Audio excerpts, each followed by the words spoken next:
This video explains how to configure the HolidayCoro AlphaPix RS485 output ports. The RS485 output ports are for legacy DMX devices.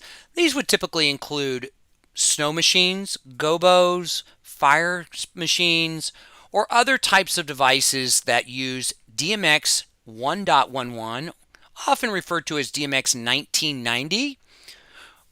And those are typically going to have three wires. They're going to have a ground, positive, and a negative. It's a differential system. Technically, you do not need the ground wire, but it is recommended. And that's why we have three pins in these plugs.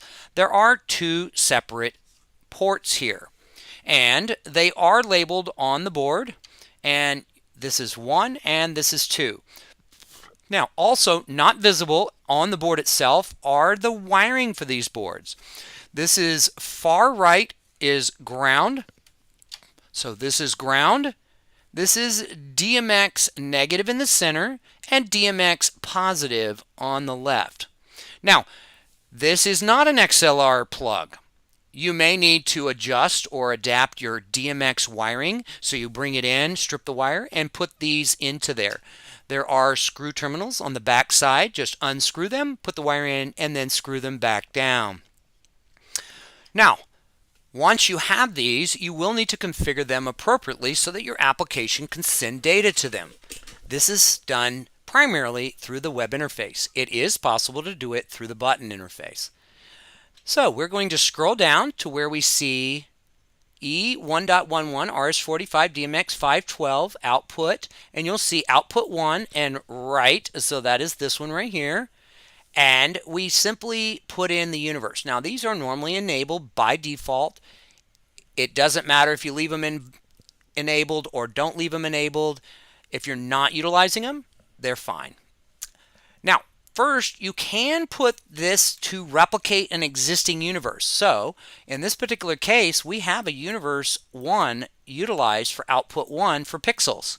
Now, we can output the same exact data to this DMX universe. Now, typically, you are going to have a unique universe.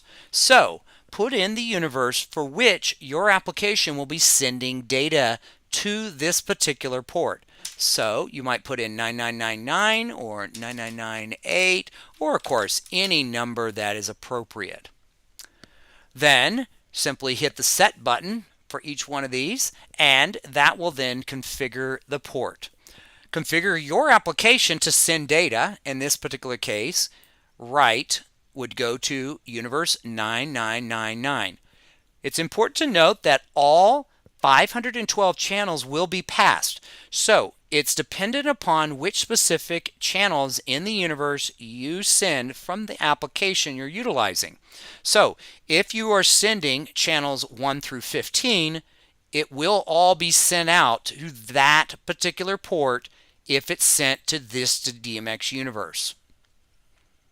That concludes the configuration for the RS485 ports.